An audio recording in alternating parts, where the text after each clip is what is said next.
Hello, welcome to Novo Learning Support Studio. My name is Solomon Hayala Fatunde. Now don't be scared with the lights. It's just to show something that we'll be doing today, and I want you to sit and watch the video. What does a matchstick and a bunch of matches, what does it have to do with what we're doing today? Lighting a matchstick has something to do with what we are doing today. Now, today we'll be looking at the topic statistics, right? Statistics, and under statistics we're looking at the measure of central tendencies. The measure of central tendencies, and I told you before, my name is Solomon Ayola Batunde, and you're watching me from Nova Learning Support Studio. All right, statistics is for SS2 students. You're week 2. All right, for SS2 students with 2 second term work. So, in case you are an SS2 student, your second term work week 2 is statistics. Now, let's go back to the light. What has the light got to do with what we did before? Having a matchstick is we have sets of. Now that I'm striking it again, this is one matchstick and this is a light. This matchstick and the light are subtracted from the bunch of matchstick that we have. Now, so in case you have this matchstick as set of data and you remove one matchstick out of this set of data.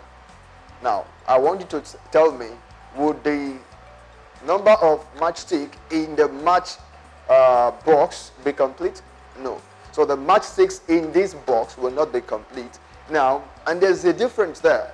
If you have a complete matchsticks, all right, you have a complete matchsticks, and you are asked to find the average of this matchstick.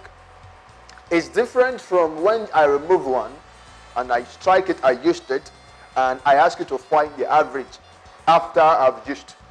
If you have 50 matchsticks in this match box, 50 complete, the average will be 25. If I remove one out of the 50, making it 49, and it has reduced from the average. So the average won't be what? 25 again. Then you're asked to find the average.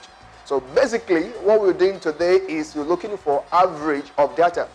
Average of several data. You have a crate of drinks, a crate of mineral, look for the average.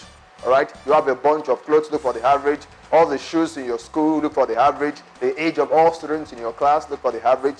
You want to measure the height of every student in your class, just come measure their height and get the average of the total height of the students in your school or in your class, as the case may be. But I choose to know the average of the what? Matchsticks in this match box.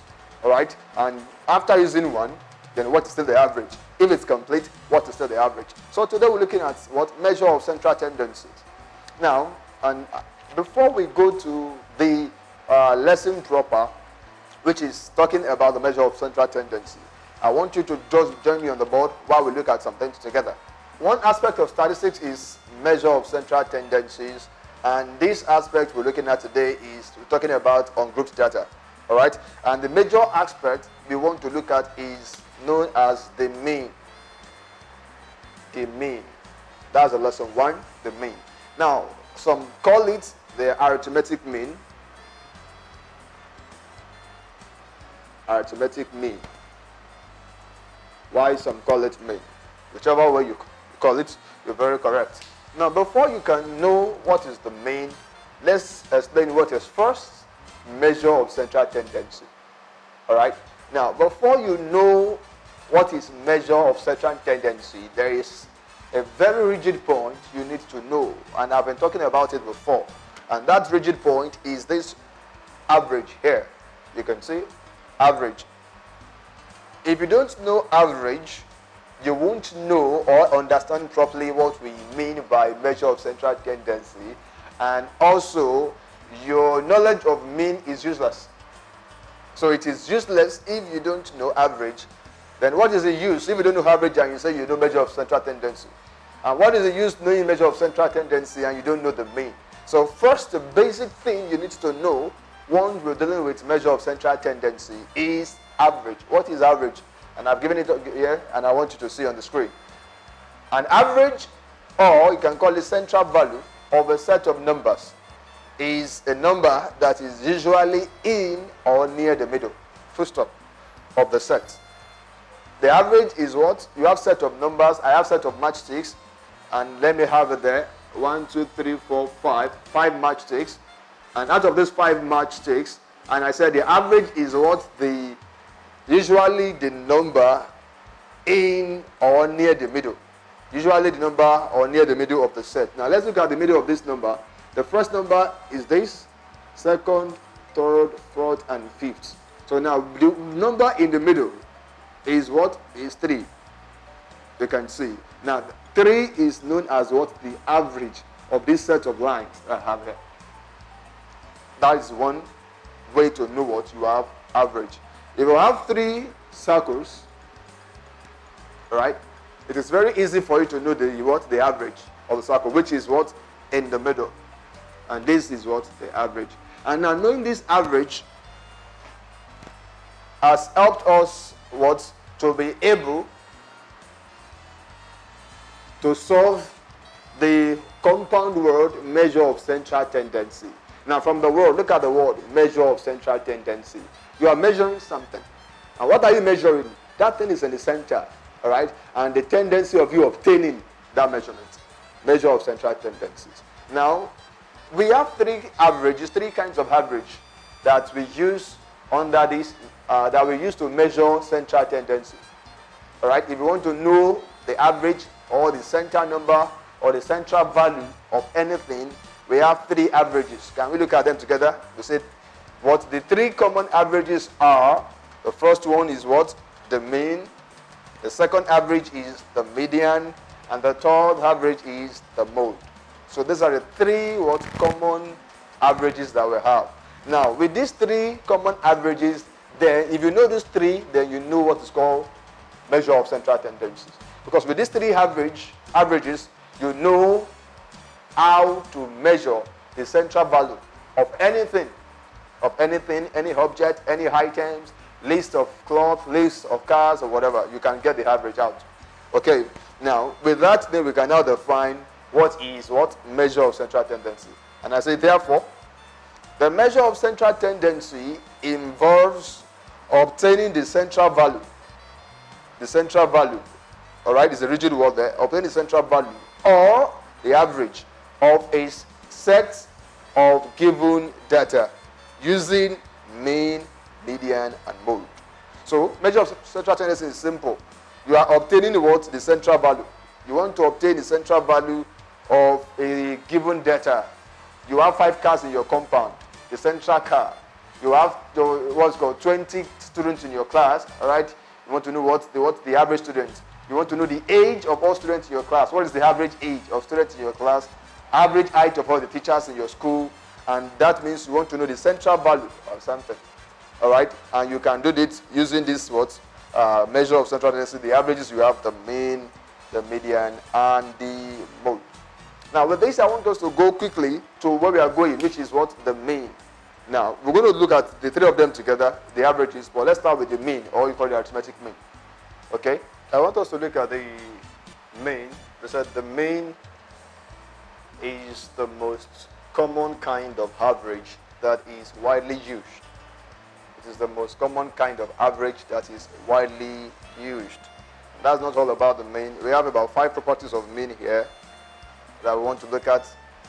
The properties of arithmetic mean, they are the following. The first property you must note about mean is that the mean is contained between the smaller and the largest given value. All right? The mean is contained between the smaller and the large, that is the smallest and the largest given value. That's where you see the mean. And so it is said that it is the internal value. That is, you find your mean in the internal value between the smallest and the largest. That's number 1 property of mean.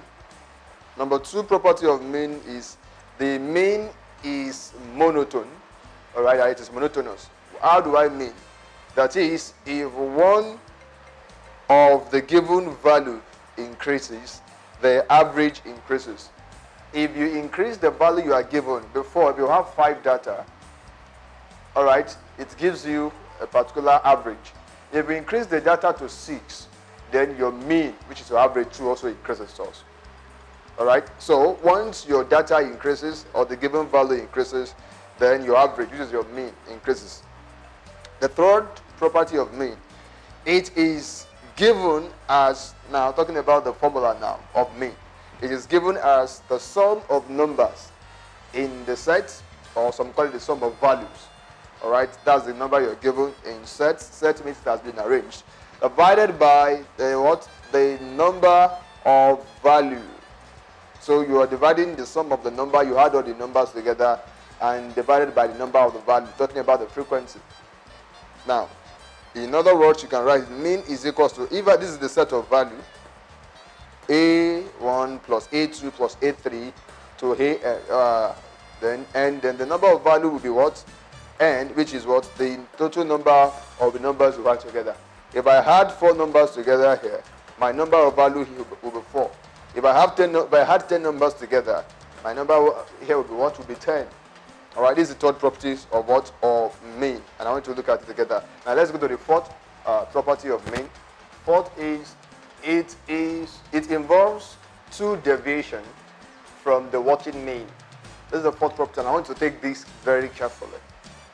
When you're dealing with mean of large value, majorly from ungrouped data, then you need to know this particular property. So it involves 2 deviation from the working mean.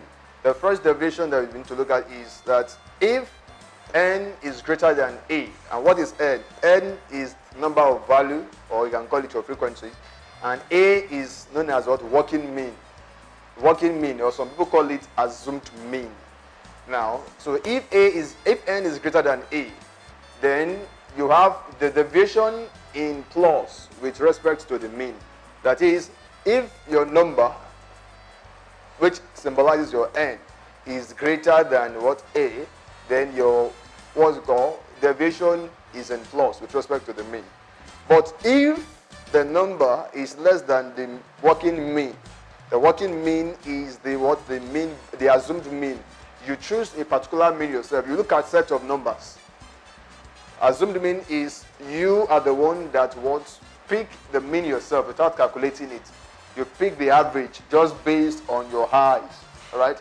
Now, picking the average based on mere looking at it is what we know as what your working mean or your assumed mean. It's not your certain. It's not certain the absolute mean, but it's just your assumed mean. You assume that it is the answer. So now, if the number is less than the assumed mean or the working mean, then your deviation is what? Minus with respect to the mean. Just note this. When your number is greater than assumed mean, you have plus. When the the number is less to the assumed mean, then you have minus. We're going to take an example, and you say that said x. The deviation is given as this formula. Deviation is equal to x minus a, where x is what? Is the set of number you have, while a is your what? Your working mean or your assumed mean. A is assumed mean, x is the set of numbers you have or set of value you are given, and that's the fourth property of arithmetic mean. And the last property of arithmetic mean, which you need to take a very pertinent look at, is the arithmetic mean can also be given as mean is equals to your working mean or your assumed mean plus the deviation divided by the number or the frequency you have, number of value, where your assumed mean, or you can call it working mean, a, plus what? D, which is what? Your deviation from the mean, and n, which is your number of value or your frequency. And I told us how we can get this deviation from the mean. The deviation from the mean is you can get it from where? From this fourth property, which is d equals to x minus a. Do we have that? Now let's take an example to apply all these 5 properties of arithmetic mean that we've looked into. Now, the example 1 says calculate the mean of the following set of numbers. And you have the set of number here, and we asked to calculate the mean. And to do this, we can use 2 methods, and we'll look at the 2 methods. The first method, method 1, is when you use your mean, where your mean is equal to sum of what? Set of numbers. Set of numbers all over what? The numbers.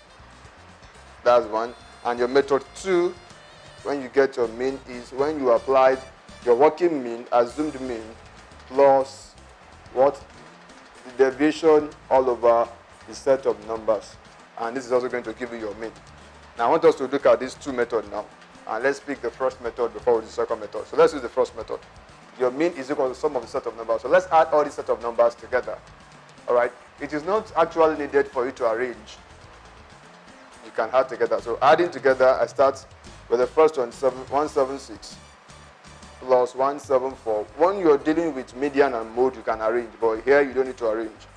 174 plus 178 plus 181 plus 174 plus 175 plus 179 plus 180 plus 177 plus 182. Now, these are all the set of number all over, divided by all the count, the number of values you have. How many values you have there? 1, 2, 3, 4, 5, 6, 7, 8, 9, 10. Divided by 10. Alright? So your mean is equal to, if you add all this together, you'll be having 1,776 divided by 10. And if you divide this by 10, your mean will be what? 177.6. And this is your mean. This is very straightforward and very easy. Alright? Now let's use the other method, which is the second method. And I want you to take note of the answer we got here. And that must be the same answer we get when we're using the second method. So let's do the second method. Alright, for the method 2, now where we have our mean is equal to A plus the deviation all over N. Now let's now try and get our deviation out. Don't forget the formula for getting the deviation out, which I told us earlier before, is to get your deviation is equal to what? X minus A. Alright? But there's a deviation that will give you minus, and there's a one that gives you plus. And which one gives you minus, and which one gives you plus? Now, you're going to have a minus deviation, I told us, when the x is less than a, you are going to get minus. So I want to have the minus deviation here, and I want to have the plus deviation here. Alright? And you have your plus where your x is greater than a. That's when you get your plus. And I want us to do it together. Now, look at this set of numbers here. We need to choose our working mean, our assumed mean. And you can choose your assumed mean by looking at the smallest value and the highest value there. And then we randomly pick the center value. So now if the smallest value here is 174 and the highest value here is 182. Okay? 174,182. And you have 175, 76, 77, 78, 179, 181, 182. The middle value there, out of all these numbers there, that's in the center of it all, is 178. 178 is in the center. Why? Because before you get to 178, you have what? 177, that is 1. 176, that is 2. 175, that is 3. And 174, that is 4. And after 178, you have what? 179, that is 1. Now you have 180, that is 2. 181, that is 3. 182, that is 4. So the center value, before you have 4 value, after you have about 4 value. So the center value there is what? Is 178. So you can say our assumed mean between these two, now, or working mean between these two values is equal to 178. Do you get that? So note, our working mean or assumed mean, that is A, is equal to 178. Now let's now arrange the numbers that what are not up to this value, 178. So the first value are not up to 178. The least number there is 174. So you have 174. You have it twice, 174 again. What else do you have there again? You have 175. And you have 176. And you have 177. If you count the number, let's have 1, 2, 3, 4, 5. So all these numbers are not up to 178. Okay? Now what do you do with this number? These are numbers that you might subtract what the assumed mean from this number. So the assumed mean, subtract the assumed mean from this. So if you subtract the assumed mean or the working mean, which is 178, from here, you are going to have minus 4. Yes or no? If I subtract it again from here, 174 minus 178, I'm going to have minus 4. If I subtract again from here, 178, I'm going to have what? Minus 3. If I subtract 178 from here, I'm going to have minus 2. If I subtract 178 from here, I'm going to have what? Minus 1.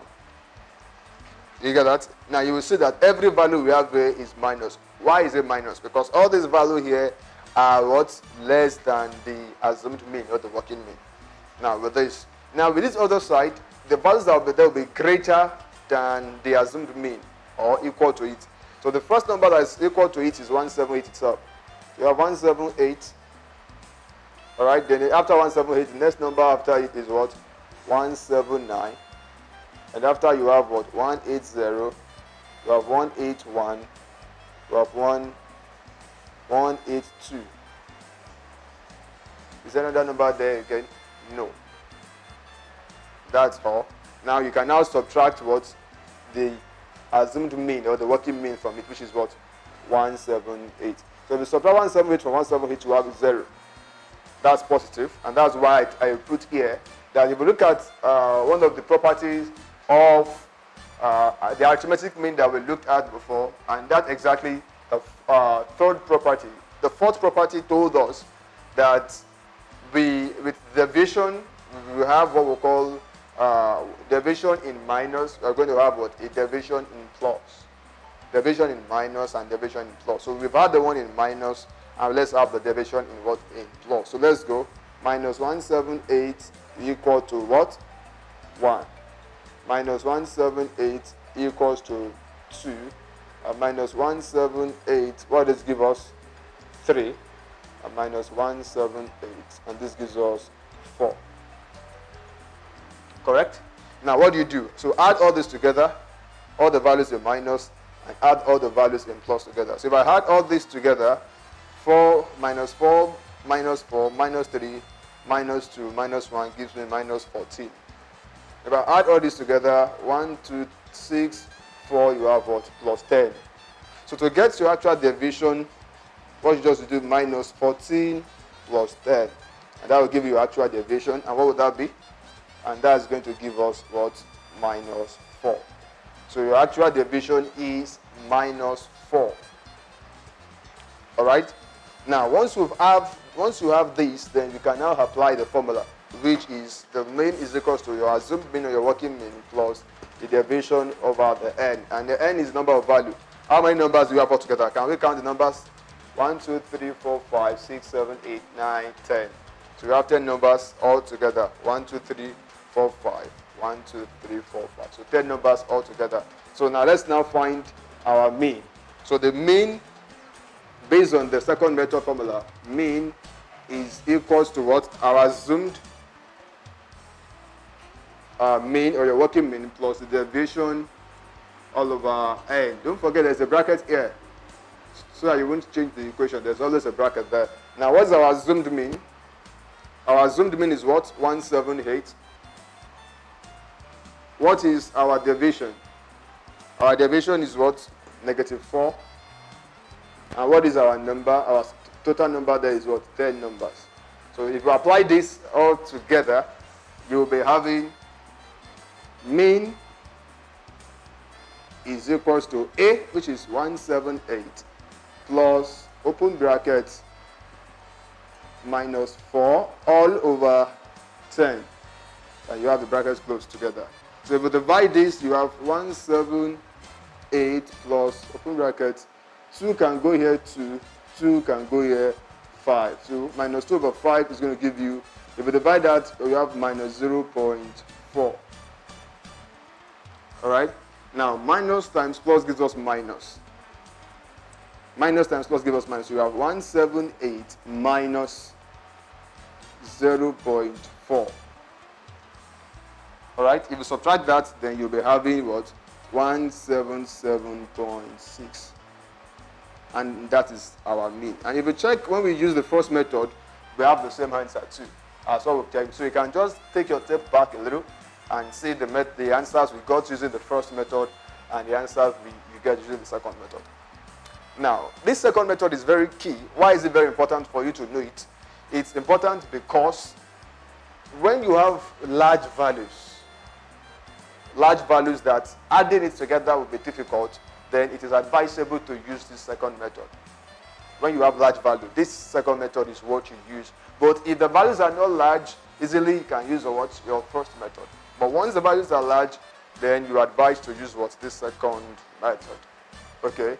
All right. Now, so with this, we want to take a quick break. And after the break, we'll come back and we'll look at other examples as regards to arithmetic mean. So we want to solve one example or more as regards to arithmetic mean of ungrouped data. Okay? So see you after the break.